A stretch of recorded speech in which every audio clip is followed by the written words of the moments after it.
Welcome to The Secret Life of Therapists. I'm your host, Dr. Habiba Zaman. I have Kaylin Maloney over here with me. And this series is here to give you lots of education and a glimpse into our lives and how we cope with life, how we show up for life, how we perceive life, and our past and livelihoods that has shaped the color of the lens as how we see the world, right? So, welcome. I do want to give a trigger warning. Today's topic is going to be a very heavy one.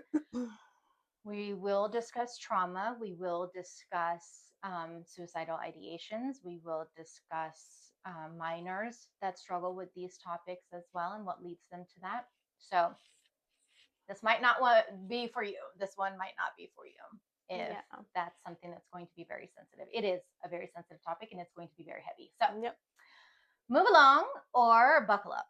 Pick one. Literally. Because there's no nice way to go about it. So it's just what it is. You know, I wanted to bring this topic up because it's something that has popped up a little too many times in this last week for me. I'm not a stranger to loss. I have lost friends to suicide. I've lost acquaintances to suicide. I've had my clients who've struggled with these thoughts. I have personal experience with it with myself, with my upbringing, with my childhood, you name it. It's, my dad said this a couple of years ago. He was like, it's like, he mentioned it as if it was like a fad. Where he's like, you just see it so much more. There's so much of it going on and people threaten it so much more. And I was like, it's not a threat. It's always been there. It's never been acceptable, but feelings are becoming more acceptable and tolerable to discuss and expose. And therefore there's more discussion around it, but there's not a rise in it as if it's a trend. No. And that's why I laugh, because it's like, it's just, that's the first thing that we hear mostly from boomers, especially, but just kind of older adults, maybe even those in like their 40s, of just like, nah.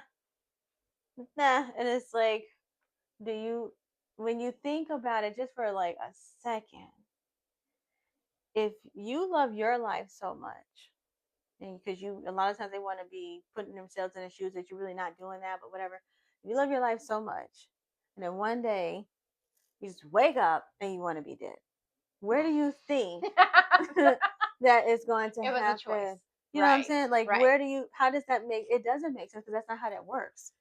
And I think too, even when this is done in other ways, right? So if we're doing self-harm, it's covered up through just constant tattoos and piercings sometimes. If we're looking at masking the emotions, if it's not just flat out cutting, if we're looking at masking emotions in other ways, it becomes, oh, they just don't like to come outside when it's raining, or they have to have a drink every time. So you're looking at it as, oh, this is an alcoholic, but meanwhile they're like suppressing. So I think, to your point, a lot of more conversation around what's the true feeling underneath those things are being had, and more people are starting to realize, like, oh, we got some deeper things going on here, and it's not just what's on the surface. We're going to do what's on the surface as a way to be functional. Right. Well, because look at I'm already itching, and we just started the conversation. But look at the people who are challenging that kind of suffering, right? They're the ones who don't talk about feelings. They're the ones who usually turn to drugs or alcohol, sexual misconduct, or emotionally explosive, abusive behaviors. Yes. So, where is that judgment coming from? Yeah. One thing that I have heard across the board in my experience and in the lives of my clients is when someone's depressed or in a depressive episode, the family member, parent, friends, whomever, they say, look on the positive side, look at the positives, or just straight out antagonistic with, what do you have to be depressed about? There's nothing for you.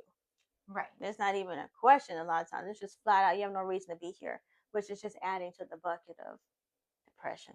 Because then you're just, not only are you misunderstood, you're attacked for being the way you are in that present moment. Yes. And everybody's depression presents itself in very, very different ways. Yes. You've gone through postpartum depression. I've gone through postpartum. I've had lifelong depression and PTSD. So I'm not, I'm no stranger to these thoughts, to these feelings of I can't. It's just I can't. Yeah. The overwhelming feeling of helplessness and hopelessness to change the outcome. And I don't think enough people understand the gravity of desperation that it takes to get to a point where you don't want to exist anymore. Yeah, I think a lot of the term that we hear with that is giving up. And it's like, well, is it really giving up? Because, like you said, if we've gotten to that point, I mean, we've done all this right here. Not like we just jumped over there. So if I've done all this right here, and I'm still finding myself ending up over here, whatever is happening, whatever is being done long. for definitely a period of time, it's not working. And at this point, I'd rather just literally not be alive than to feel this anymore. Right. And that's where the kind of the ending comes in out of. I'd just rather not feel this at all. Because who wants to feel this particular way all day, every day, or most of the days of their life? No one. So if I'm trying different methods or I'm doing these different things and there's no relief, and then your depression is going to increase, your sadness is increasing, and then it comes those thoughts of like, well, shit, fuck it then. I guess I'd rather just not be alive than to feel like this. And then there's also the element of when people are like, why am I like this? Yeah. Why do I feel this way? The blame, the shame. And it's so scary. Yeah. Right? You're carrying that on top of the feelings that you already have. Yeah. And one of the things I had to teach a client recently was, at what point did you learn that this was an acceptable out? That's a really good question. Because I've shared this with my partner before, and he's just like, and I was appreciative at his vulnerability to be like, I can't ever imagine, no matter how bad things get, that would ever be like an option. Yeah. So the fact that it's sometimes your first option scares me. Yeah. And I was very impressed. Yeah. Yeah, that is a big one. To understand the gravity of it, but then also recognize that I'm trying to empathize with you for something I have no experience with, and I don't even have the capacity to understand really why or how. Instead of attacking me for it, or telling me what the fuck's wrong with you, or again, or even internalizing that fear and shame of him not doing enough kind of thing. So very proud of him for that moment that he had. But that's what I had to tell my client. Like, there are, it's like our blueprint, right? Like this is our building blocks. At some point when that blueprint was drawn for who you are as a human being, there was a little caveat that was formed that said this isn't acceptable. Just like when we've talked about in our podcast about failure or achievement or this or that or imposter syndrome, whatever the case may be, right? It's failure is not an option. Right. And these are the people that you see who usually end up attempting suicide, is the ones that hold that intense pressure of failure is not an option. While society is telling you that is the ultimate failure, is if you take your life. Right. There's the in-between is really crazy. We know plenty of celebrities also, but I remember when my mom, actually, she was the one that told me that Kate Spade took her life. Oh, yeah. And I was like, oh. And she was like, she was only in her 50s. And I was like, oh. And she's like, well, I guess that's what happens when you don't have any more challenges in your life and God just gives you everything. And oh you my get goodness. bored. You know what? That is another one that I do hear. It's rare. I do hear it of just like, you have nothing else to live for. And I guess you're just like, oh my God, there's nothing for me here. And it's like, wow. Do you think that is the goal? By the way, we're laughing at the absurdity of it, not that this is funny. Right. Yes, this is not definitely funny. Super absurd and ridiculous, because why in the world would I want that for myself? I've worked to the bone to life get to a great, point in my but life. yes, let's end it. Let now. me just. My time is done. Thanks. Why would I do that? Why would I do something that? Like that was said about Amy Winehouse. Really? Because she said, I think I watched her documentary, and at one point she had said, "I won't live past 23." Yeah. Trigger warning, guys. Run away now. Now, if this is not right, you haven't had it yet. I have warned you. But she had said that, and a lot of people inferred that as she's going to reach stardom and her life, so that her legacy is entombed basically with her. Wow, that's really fucking sick. Wow. Okay. Oh, and these comments infuriate me, like just straight infuriate me. If I haven't puffed up already at this point. Yeah. It's very with the heaviness of this topic. It's extremely disingenuous, and it's really giving, you don't give a fuck. There's no way for you to halfway try to understand someone, because with that type of decision, there's a gravity with that. And biologically, we are created to survive. We will do everything, which is why there's self-sabotage, right? Which is why healthy change takes so long. It's because human beings are primed. We are formulated to avoid discomfort, avoid danger, which it perceives as danger, right? Evolutionary wise, and to avoid any kind of pain. We will repeat things we know it's not good for us, because it's still familiar, than the uncomfortability of and the fear of something new. So this goes against every biological instinct that human beings have. Imagine people who follow through. The amount of effort that had to go to do it, leading up to it. Yeah. Right? I mean, yes, there are accidental overdoses and things like that, which we'll get to later. But I'm talking about the ones that it's intentional. It's a choice. Yeah. Right? So for someone to say, "Oh, she just wanted her legacy entombed," I don't have a better word than that. Do you have a better word? No, definitely not. Okay. I think I'm still shocked about the fact that was even somebody's thought to begin with. Because for someone who's struggled with trauma and thoughts of suicide and just suicidal ideations as a regular visitor, I remember when I finished 6th grade, standing outside and being like, I don't know what the fuck to do now, because I didn't think I would live that far. 6th grade. Right? And I remember my mom coming outside and being like, "Why are you standing outside?" Because it's literally, "Why are you standing outside?" And I was like, "I graduated." She's like, "Duh."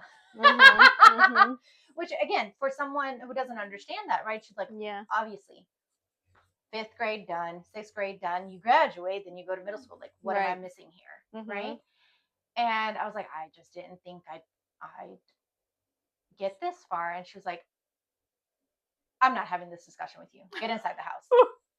Which is, again, it's just a normal part of my upbringing, right? You say something that's uncomfortable or too many feelings or something where they don't know what to do with that. It's just like, shut the fuck up, let's go. We're not having it, which is why I've been so intentional, not just as a therapist, but with my children, that no matter where you are, we're talking about it. Yeah. And I'm a poke at it if you don't want to, right? Yeah. Just to know that it's okay. We can explore it and it's okay. And you will come out on the other side. Yeah.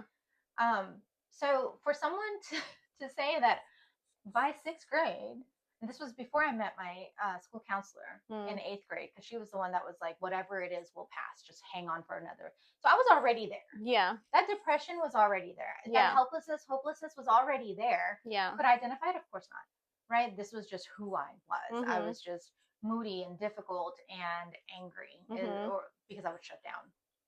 And that's how I was defined. And imagine somebody being like, "Oh yeah, because Habiba in 6th grade, with her straight A's, she reached her legacy pinnacle." Yeah. And she's ready to go. Thank you, girl, for your contribution. I think that's another part of it too is age. I think a lot of times society are kind of looking at it like you're too young, you don't know. You're so young, you haven't even experienced life. You're so young, da da da. And it's think past that they are so young, but they've experienced so much within that age. Right. So how traumatizing is that for them to experience something so intense or things so intense that they don't even understand what the hell is going on, let alone themselves, their own feelings, whatever. They just know I want to get out. And I tell both of my children this because neurologically speaking, right? Mm-hmm. Brain functioning, this is not my opinion. And that's another thing that I get. Well, that's your opinion. No, some of this is just scientific Straight out fact. So by the time you hit puberty and you're in adolescence, you have the intensity of adult emotions without the brain capacity to process them. Yeah, I think it's like 16 or 15 or maybe it's like developed all the way, and then so you're feeling it all of it. Yeah, for the fucking fullest, but the front is like. And then at 14, 0 you have all the new hormones that come through. Yes. Right, with puberty hitting. So you have hormones that you didn't have before, and you don't know how to regulate them. Yeah. Right.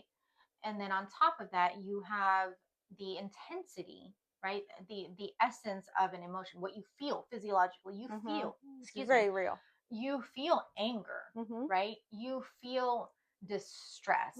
You feel anxiety, not the disorder, the actual feeling. You feel fear. These are all feelings that you physiologically can experience. So they're having the intensity that I now, as an adult, have been doing for 40 something years. But they're just now being introduced to it and literally do not know what the fuck to do with them because, hello, put me in a cold plunge. That would probably be the equivalent to what an adolescent goes through, is watching me be put in a cold plunge, like bath. Yeah. And then, of course, you have society and then parents and then upbringings and expectations and all these things on top of what you're supposed to be acting like. So you have all of these feelings and all of these experiences, but I'm not supposed to react essentially, besides anything other than happy, smile through it, or be sad about it for like literally a second and moving on. Right? Because then you're inconveniencing them. So many people I hear is, I don't want to be a burden. Yeah, that's a big reason. I don't want to worry about me. Why would you not want them to worry about you? Worrying is a part of loving the person. It's consideration, it's care. Yeah, but I don't want them to worry. Okay. What would be the downside of them worrying? For some people, it really is they're going to be mad because I have such a problem. Right. Not just they're mad, then I'm going to be shamed or attacked or minimized or dismissed, right? All of these things, intentional or not. Yeah. Like, I want to be very, very clear that a lot of my experiences as a child, it was still the best homie could do with what he had, the resources he had. Yeah. Like, it's not, oh my God, let's be angry with our parents because they did this to us. It's not that. Yeah. Some, yes. Some are outright abusive. They know they're being abusive. They're manipulative. They're all the things, and they do it intentionally to get their way. That's not what I'm talking about. Right. I'm talking about parents who still did the best that they could with the limited understanding and capacity that they had to show up for their children. And so I don't know. What do you like? We have to understand that this is so nuanced. It's so layered. Yeah. It's not just today I was fed up. Yeah. Because that is really how people see it. They really see it as just like when you just woke up one day, it was like, I don't want to be alive anymore. Like, why? Again, why would that suddenly be? If that was the case, you would have had that experience yourself. But you haven't had it because that's not how that functions. And then, of course, if you already have as well a genetic predisposition to depression, and then you start having these depressive episodes, and then they get worse because you don't know how to deal with them, so they just kind of fester and grow, and then it becomes, oh my God, like, I'm here. What in the world? How did I get here? Why am I here? Yeah. And then you have the outside world telling you have no reason to be here. You have so much life to live. You got this going on for yourself. You got this and this happening. Which is shaming, by the way. Right. It's more shame behind, I should not feel this way. Right. Something is clearly wrong with me. And then there's the different types of suicidal ideations. You have the type where you are so overwhelmed in that moment because of everything, it's just compounded stress, trauma, depression, drama. And it's not the social media. I'm listening. I can't. Like, I can't. That is such. It's just I had to throw that in because Yes. I remember what you're saying. I'm listening. What you're saying. I see a lot of kids. I see a lot of teenagers. Yes. And a lot of it is just it's the social media. It's the It's like people have been having these struggles before. I feel like even there was a possibility of TV even being invented. Yes. There's no. That is not like since social media has happened to your dad's when there's a trope now. Like, oh my God, we all want to die. No, that's not what's happening at all. No. And sorry, I'm listening though. No, so we're looking at different types. Yes. And where recently I had someone that attempted, and in a way where it wasn't going to be immediate end. Yeah, so like non-lethal attempt. And so I wanted to be very, very careful because she's been told this repeatedly, where you're just saying this, you're just saying you're depressed, you're just saying you don't want to live because you need attention. That's so detrimental. Yeah. To minimize something so heavy, so insurmountable, into I'm doing this for attention. Yeah. Now, what I was pointing out is because it's non-lethal, subconsciously, I don't think it was, and this is what we had discussed in process, is it something where I want the entire existence and hope for a future to stop? Right. Or is it what's happening right now in this moment has to stop? I cannot endure another moment of living the way I am right now. Right? Plus, then if it's lethal or not, sometimes the non-lethal methods are because they don't know any better and they got lucky that it was not lethal. Or subconsciously, it's a way to say, can you guys please recognize the depth of my suffering? Yeah, there's a cry for help. And I think a lot of times that cry for help is written off because there's no real reason for you to be there. It's written off in that way of just you just want this attention. It's okay, well then what type of attention are they looking for? What do they want from you that you're not getting? And I would ask that to my parents. Yes. They'll just doing out of they just doing this for attention. She just doing this for attention. What does she want from you that you're not giving her then? Right. And then it becomes, I don't even know. Well, then it's not attention. Right.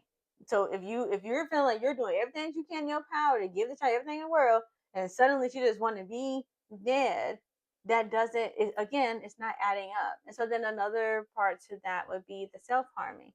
So we have where to your point, sometimes it is like a look to it, but the self-harming of how to relieve the pain as a way of kind of feeling the emotional pain. Ideally, what's happening is tangible. So if I can touch it, it can go away, rather than it's just inside and it's boiling. I don't know how to get rid of that, but if I can make it physical, I can make it go away. Do you have any examples? Yeah, I've had like cutting, like actual literal with razor blades as a way to and of course the kids are very intelligent, so they'll cut up here so that when you're wearing clothes you can't see it. Or they will just cut in like random places. They'll do like paper cuts, things like that. Ow. So that it can be very subtle. I noticed it in between the finger, the webbing of the fingers. Yeah. Just the thought of it makes my entire body tingle because that's so painful. Yeah. And it's a constant reminder. I can't, again, it's one of those, I cannot imagine ever doing that to myself as a response to pain. Right. However,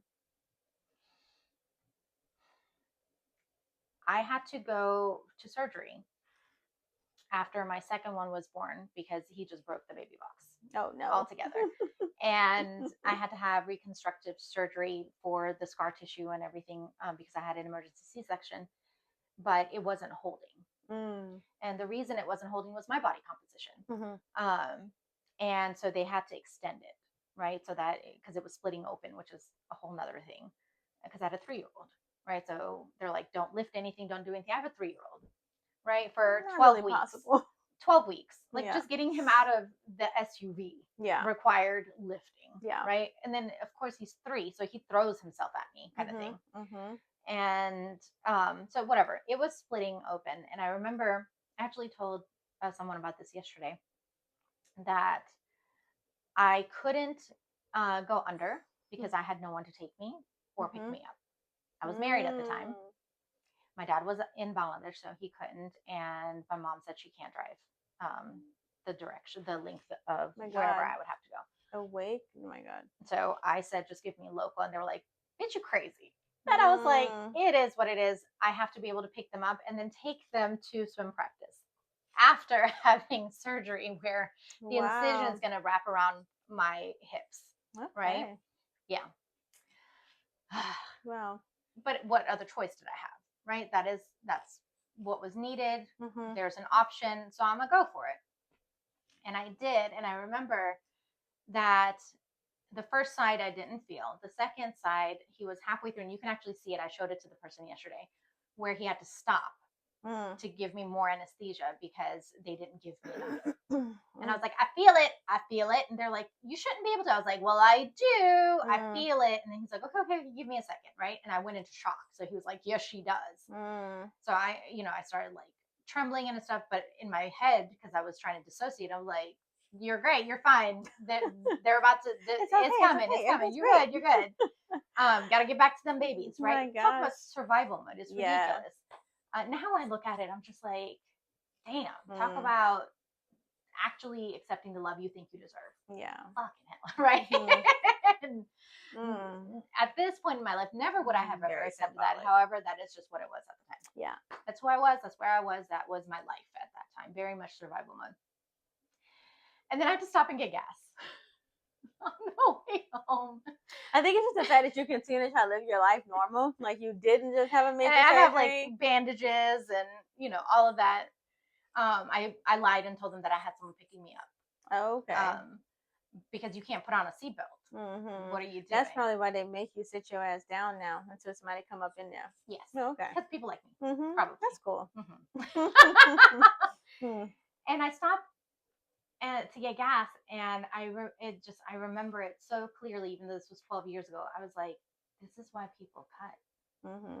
Because in that moment, the pain was there, but then there was this level of euphoria which your brain gives off. Yes. Right. The endorphins or whatever, and the adrenaline and everything. And I was like, imagine how numb I had been feeling up until that point. Yeah. Where I was like, oh, that was euphoria, and this is why people cut. Yeah. And I was like, put my thing. I was like, bitch. Yeah. You need. So this is separate from like playing on a playground euphoria, or like going to the circus, or like sex. Like, it's very different. Yes. Type of euphoria. Right. So you don't think it's also like a people are self-harming for an excitement. It's like, not thrill seeking. No. It was, like I said, I had been numb for so long that I experienced something that gave me something, that I felt something that then my brain interpreted as euphoria. Yeah. And a lot of times people are taking that feeling as, this is exactly what I feel. And then it continues, because otherwise, again, then they go back to being numb. And if you've never been numb to that degree, first of all, it's very hard to even recognize when you're numb. Yeah. Especially when you're in survival mode, right? Because you're just trying to get to the next thing that needs to get done, because things just need to happen. But I had been numb for so long that felt like an awakening a little bit. Feeling something. Yeah. Right? That I'm not dead inside. And so I wanted to highlight that because, again, I don't know what it's like to do it intentionally, but I was there to be like, shit. Yeah. Really, oh my God, this is not good. Able to understand. Right. Yeah. I think I was there one time. I don't remember where I was, but I think it was in my postpartum, where I was able to relate to like a client's suicidal ideation. I had like a plan and everything. And it scared the shit out of me. So I was like, I've never been here. Like, what the fuck is this? And it was like, but again, I even recognizing my own depression in that space. Right. So I'm like working like everything's fine. And I'm like taking on these heavy, heavy topics. And I'm like, I can see how you would want to do that. And I was like, what the fuck am I talking about right now? And so it really just brought a reality check for myself of never that I think that people just did it for fun. No. But it brought a different level of meaning to be able to relate even in that split second, because there's this kind of it's almost like it is a dissociation, I guess, but there's some another word I want to use, but it's like this kind of separation of worlds. Yes. So you're over here in this space where you see your life as maybe like out of body, like you see your life and you experience these things and whatnot, but that's not actually what you're feeling. I was thinking, have you seen the movie Stepford Wives? Mm-mm. They're like, it's like a gray world, and then everybody's these robotic versions of who they're supposed to be, but there's like no life behind there. They're just going along. And they're this perfect version of what's supposed to be and what's supposed to happen and how it's going to, but there's no anger, there's no sadness, there's no rage, there's none of those inconvenient feelings. Do you know what I mean? Until it is. I don't remember the whole movie, but that's just what my brain gave me right now, where or Pleasantville was another one that I feel like was something similar to that. This utopia that it's supposed to be, but only because none of those inconvenient feelings and thoughts are there. Yeah. And I don't think there's a fear. I don't think there should be a fear, I should say, around depression and discussing it and things like that. I think as a part of the intervention, as a way of how do we get there, is because we're not talking. But it's also like, where do we go to talk when I hear how you spoke about my friend next door? Right. So I can't come to you with that because Jesus knows what you're going to say about me. You're saying that about them. Right. So there is no room or safe space to have this discussion around that. I think my dad especially, my dad's like very fresh off the boat Rastafarian. So for them, there is no other emotion to have because we've had a rough ass life and we got through it. So I don't know what the fuck's going on. So I think, going through school, undergraduate and graduate, my dad is really into like philosophy. So he's always willing to learn and open to learn, which I really can appreciate. But when we got to the studies of depression in the brain and things like that, I had to literally educate him. Yes. Into this is what this looks like. And it's not sadness. No. I have, when I do those evaluations and they're like, well, I'm depressed. I was like, what does that mean? They're like, I'm depressed. I was like, what does that mean? Yeah. And they're like, I'm depressed. As if I'm daft. Yeah. Yeah. Like, what are you not understanding? And I was just like, depression, the disorder, has 9 categories. It encompasses 9 different things. So I'm asking you, which of the 9 are you experiencing? And they're like, oh shit, I don't know. Because again, in society, right, depression is sadness only. That's all we got. That's it. If you're not sad, then don't. And you can be sad and not be depressed. Yes, they're not. To your point earlier, before we even started this recording, where certain things are, psychological terms are so overused and misrepresented. Yes. That it is shaping public opinion on things that it has no business shaping. Yeah. Because that's not accurate. Right. Yeah. And that's always hard to unlearn. I guess how to help people to unlearn that thing. But there's a lot to it. Or I'll ask the questions, right?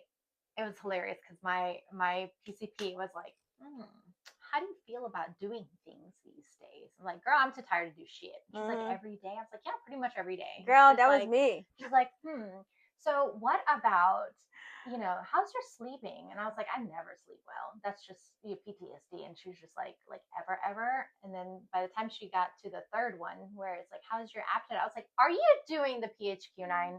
Yeah. And she was like, I thought I was being so sneaky with it. You won't ever be. I do this every day. but that's how it was for me that's when I learned that I have postpartum. Yeah. Because I was like, I'm crying all the time. I don't know why I feel always overwhelmed. I can't sleep. And even when I sleep, I don't feel like I get enough rest. I'm exhausted all the time. Right. It doesn't matter what the fuck is going on. I have zero sex drive. I have no excitement. Here's my kid that makes love to have and excited to have. Right. And I'm looking at her like, girl, I'm trying. Like I wanna, like right. I'm doing this mask, but I also want to connect. But I'm just so down. I just cannot do this. And when which she is the was helplessness talking, and the hopelessness, right? Even though that is not what people think hopelessness right, means, because I'm not on the ground, right? So she's talking, and when she got to the third question, I was like, "I'm depressed, ain't it?" She was like, "Yeah, yeah." It's like, fuck. Well, it's like yesterday you were asking me, and so I had to have a moment of self-reflection where when I wallpapered. Oh, yeah. I was like, oh my God, I said something profound? Yes, you did. So yeah. I decided to wallpaper my bedroom. Yeah. Got my hair stuck in it. It was tied up, but it still got it stuck. Mm-hmm. And I was like, somebody needs to come help me. Before I rip out a chunk of my hair. Because my bun got stuck in it when I went to go turn around. Wow. Yeah. Yes. And then just, of course, I picked the most obnoxious, difficult, Great Gatsby style, because that's my style. That's what I like this one. It's a different type, right? Yeah. But you have to align my OCD ass, right? Yeah. It has to exactly, the patterns have to exactly with a ruler. Wow. It was so ridiculous. So ridiculous. But it is what it is. It is who I am. Y'all, welcome. Yeah. To the show. And then you asked me, you're like, so is this something you've always kind of wanted to do, or do you just have a need to have to do something? Yeah. And I was like, no, that role has been living on the floor of this office or upstairs in the bedroom or on the stairwell for months at this point. So I was just like, I'm just going to do this. Yeah. But I did have to stop and be like,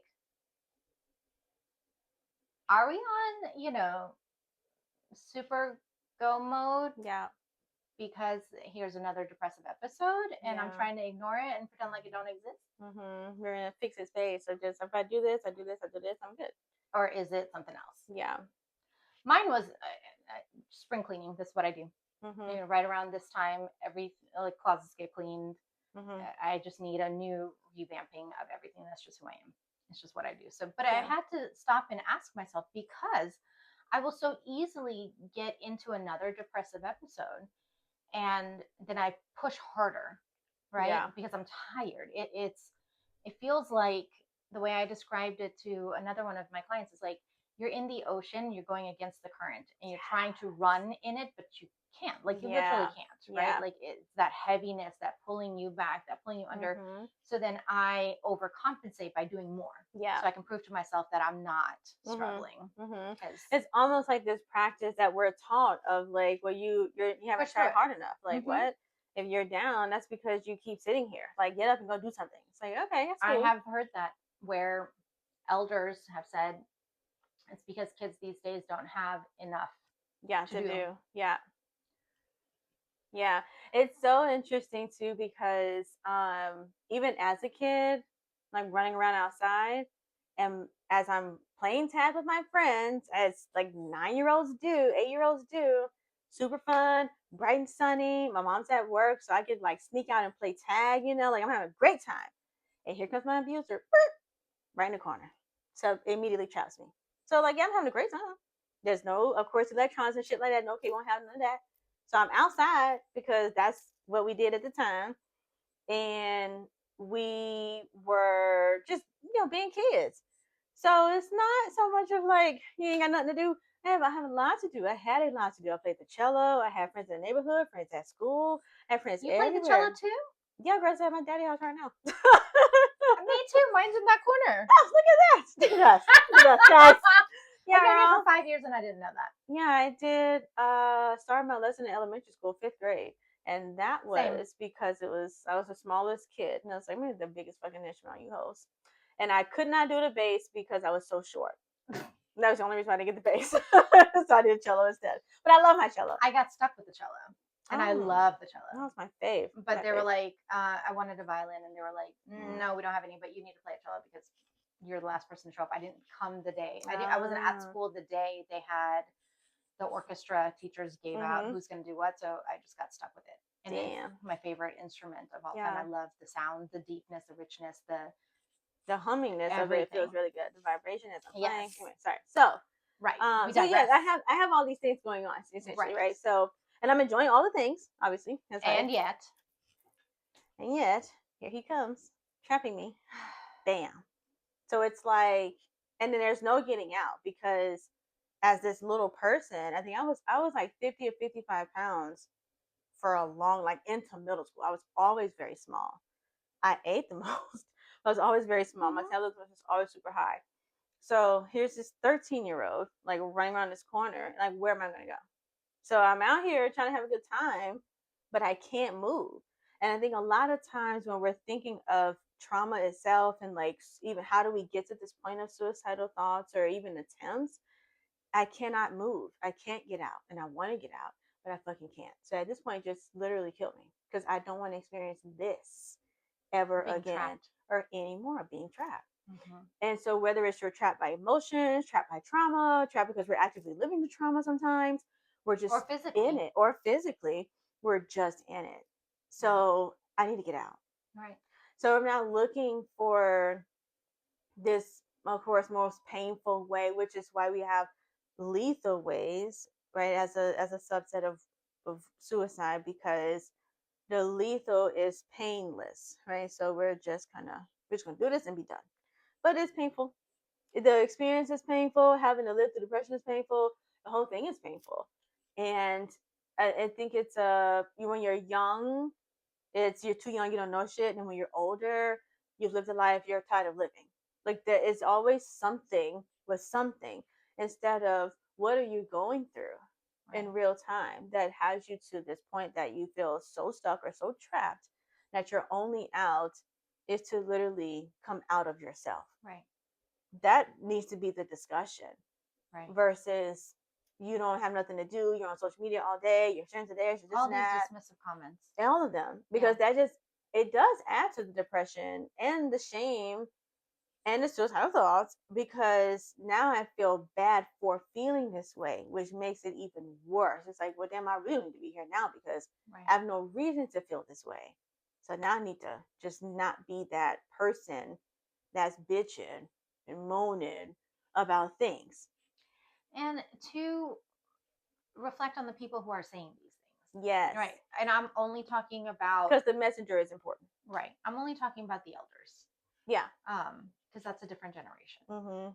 The reason, and I did try to explain this to my younger clients, when your parents come at you like that, like mine did, it's because my dad had me at 23, right, in a marriage that he shouldn't have been in, and then tried to be a single parent, and then was financially responsible, even though he's the youngest child of the family, he was financially responsible for his whole family in Bangladesh.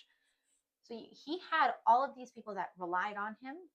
It wasn't an option. But I know he empathizes with understanding how it feels because I watched him experience it and how he coped with it. Yeah. Right? So I think more than anything, it's important to recognize that for a lot of people, that's not an out, because that's not an out, because the people who rely on them would have no one else then. Yes. And they can't do that to them. Yeah. Does that make sense? But if those responsibilities were not there, that might be a different story. Yeah. The other thing that's important to recognize is I do think because a lot of the elder population have not had access to therapy to self-reflect and understand and dissect more than just the primary, right, the surface kind of level of what's happening and why. Yeah. Instead of the secondary, well, where does this come from? What does this mean? And then the tertiary of where is the childhood bullshit underlying deep meanings, messages, and belief systems that I hold. They don't have secondary, tertiary, right? No. Access. And if you don't have access, if you don't know how to have access, you literally cannot see the world that way. Yeah. That's not a skill set that they have. Just like I cannot garden. Let's just use that as an example, because I don't know how to. I don't know how to prune. I don't know how far you're supposed to dig or what time of the year you're supposed to dig or any of that for the different plants. I don't know. So you can be like, if you don't garden and if you don't have a bed of tulips, then this is going to happen. Well, fuck, there's going to be none because I don't know how to. Yeah. So it is the same. They don't know how to. We're not talking about whether or not they need the responsibility of having to learn the shit. That's a whole other topic. That's not what I'm talking about right now. But the reason they do respond that way is because they don't have the emotional capacity to empathize, because that's scary as fuck to them. That someone they were supposed to protect, that they were supposed to love, that they were supposed to ensure grows up better than they did, is now feeling this way. Yeah. Especially if they felt it before. Yes. So that panic and fear will show up as dismissal, sometimes even an attack. Yes. Right? Why the fuck do you feel this way? How could you? All the things I've done for you. Yeah. Right. Because then that's a reflection of them. That's a mirror of their own. I have failed them. Yeah. I felt that way. When my son was struggling a couple of years ago emotionally because of the trauma that he's had to endure, I felt paralyzed. I felt I failed him. Yeah. What kind of fucking therapist can even make sure her child is in a healthier place than that? Yeah. Right. So I internalized all of that. I was gonna say immediate, just like bam, responsibility. Yeah. And then had to be like, all right, well, you didn't do this, which is why all you can do is be there for him, teach him, and continue to do what you've done. Yes. You're not the cause of this, because I wasn't. Right. Thankfully. But I don't know if I could cope with that. Yeah, that's a whole nother deal. Yeah, no.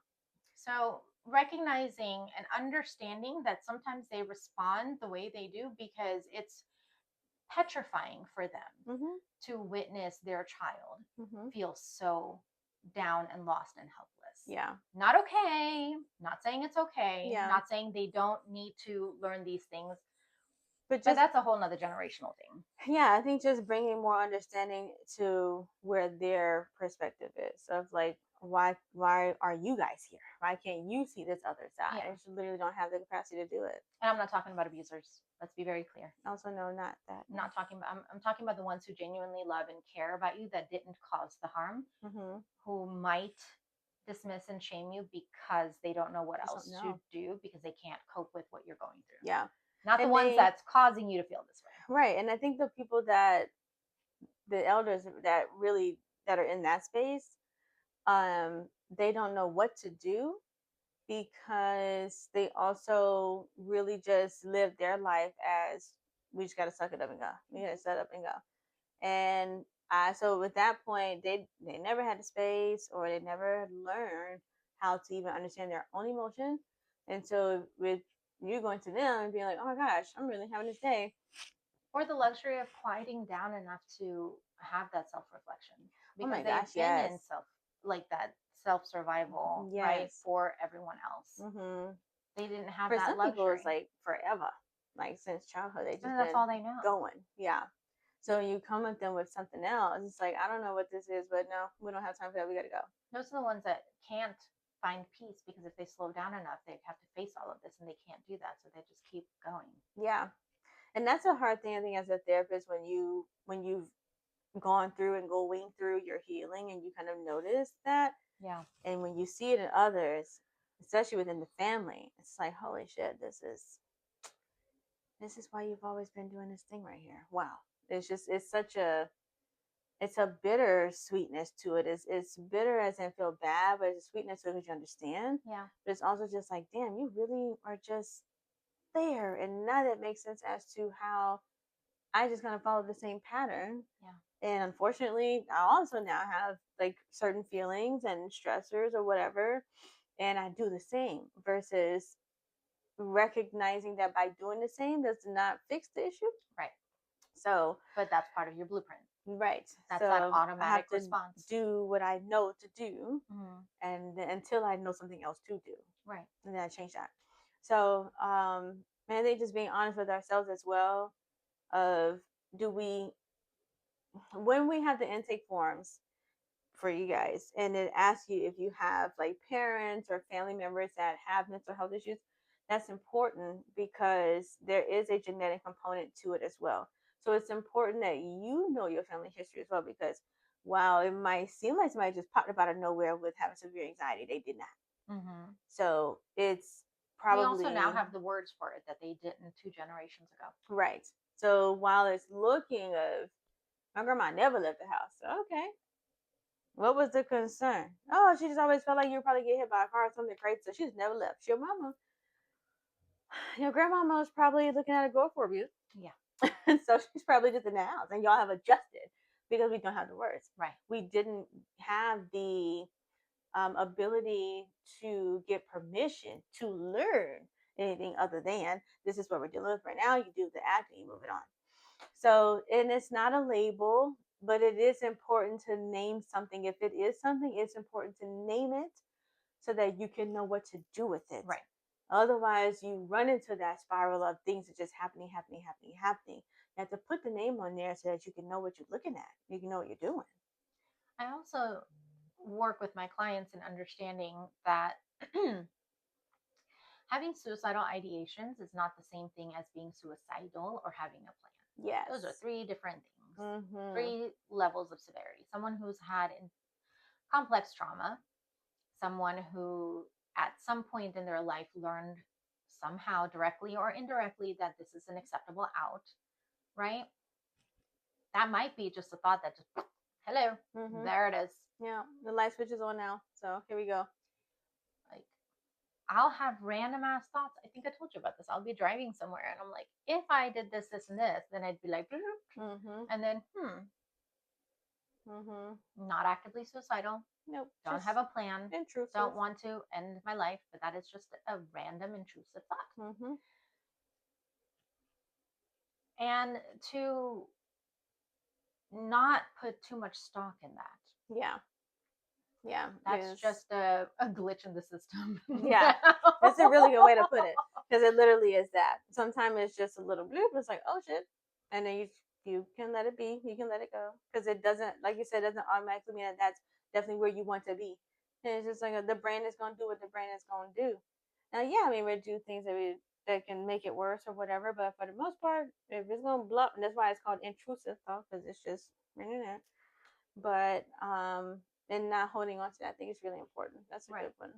Not really adding a lot of meaning to it. Yeah. Versus the ones that are more persistent or whatever, then trying to figure out, okay, is it, I want this moment to just end because this is this devastating right now. Yeah. Right. And a lot of teenagers struggle with that because they don't have the words to navigate it. There's a shame of navigating it. And then there's also, again, biologically, they have the big people emotions without the big people processing power. So, that's why you see it more, I think, in adolescence, which is, again, it's different than something that's a result of trauma. Yes. Right. And these are all different things, which is why I wanted to bring attention to it today. Again, not just because it's something that I struggle with or that I have endured or whatever. And this is just going to be like, hello, someone coming knocking on the door again, right? Yeah. It's just there. It's like my depressive episodes. They come and go as they please. They have their own names and personas and characteristics, and they come to visit, right? So recognizing that this is separate from me is very important. Yes. Even when my depression comes to visit, she is separate from who Habiba is. Yes. It's an addition to my experience. It's not who I am as a person. It doesn't define me. It's very important to know the difference. Same with anxiety, same with anything else. Right? These are, because it's not a state of being. Right. It feels like that at the moment. Yeah. But it's not a state of being. No. The way I am all the time is the way I am all the time. Right. And you can see when there's a difference, right? Because there's a change in someone and what they're going through and experience because they don't show up for the world the way they would normally, which is why it's important to separate that from your sense of self and sense of identity. And then try to navigate, okay, well, why are you here? What happened for you to show back up at my doorstep again, right? Even if you're journaling, talk to this person, give it a persona. I do. Her name is Victoria Grayson, whatever. Fun fact, ever since I did this activity where I've begun to personify, right, the different moments in life, and when the PTSD comes to visit or depression comes to visit or whatever the hell it is, I have the therapy chair. My therapy chair right now is the same chair from the show where Victoria Grayson is a character. Oh my gosh. Was that intentional? No. Wow. I didn't learn that until years later when I was trying to teach this to a client, and I was like, oh, just Google it. Look at your subconscious. And then she had one of the dresses that I actually do have, this royal blue dress, and she's sitting in that chair, which is like the cream with the French writing on it. And I was like, motherfucker. God damn it. Wow. Fitting right in there. Which is, again, you do create the reality that you give attention to. It just happens to be a beautiful chair and a beautiful dress. So that's fine for creating that one. But the mind and the attention you give things is very powerful. That's an example of that, whether you call it manifestation or whatever. Your subconscious holds on to all this shit and then gives it back to you. So you have to know what it is, why it's there, where it came from, and what it wants from you. Yeah. Because it's all communicating something. Yes, that's a big one. I do make sure my clients are like, why are we here? Even for myself, if I'm feeling like anxiety even or a depressed mood, I'm just like, why am I here? What's going on? What is happening? And instead of being afraid of it and running from it and pretending like it don't exist. Yeah, because you have to, again, if you name it, whether you give it an actual name or just give it the term, you can have the process it a lot better. You have the ability to process it a lot better because you can see it. It's tangible. Yeah, and you're making sense of it. That's really it. Yeah. So we're starting there. Things are scary. Feelings can be scary. Thoughts can be scary. But being afraid of it does not help the process. Shaming people for it definitely doesn't help the process. No, definitely not. There's this this poem that I wanted to read to you, and it's where is it? One of my friends, I've known her for years. She unfortunately lost someone recently, this month, and I read her poetry. This is how she's processing her grief. And I did get permission for this because I'm no stranger to loss. I've lost too many people. I've lost friends and family members to suicide, chosen family members, kind of thing. And the way she's processing it, I think is beautiful. So I wanted to share it. Her name is Rohina Alam Khan. And she wrote, and this is, I'm going to read half of it. How you came into my darkness to light up my world, took a peek into my soul, so saw you were not alone in your suffering. All that pain was meant to be shared. I was laughing with you about how silly we were, failing to see how dark was your world. The sorrows behind that witty gaze, how you supported me, knowing I'd never be strong enough to catch you when it's time. You didn't have to be perfect, you just had to be you. Your charm could brighten up the saddest MF. While you were alive, I looked for you in everyone I met. Now I keep searching in other realms to remind you how much I love you, how special you were, how no one could ever come as close to me as I let you in. Oh, goodness. Because not only were you enough, you were so powerful while hiding a trail of tears behind that beautiful face. Wow. And this is what I want. That's half. This is what I want people to do. Yeah. This is how I want people to show up for anyone who's struggling with feeling where they are in life right now is just too much. Yeah. And we can't control it. We can't prevent it. We can't stop it from happening. We're not that powerful. No, we're definitely not stronger than the brain. But this is a lot more helpful than the alternative. So show up with love, give kindness where you can, and accept people for who they are and where they are. And that's the best thing that we can do, and the best thing that we can give to this world right now, especially the way things are these days. Yeah. Thank you again for being here with us as we navigate life. Yeah. That's a good heavy one. So grab some ice cream. Ooh, ice cream. Take a breather. But I hope you guys are find some sunshine. Yeah, out here really and truly. Thanks, guys. Bye.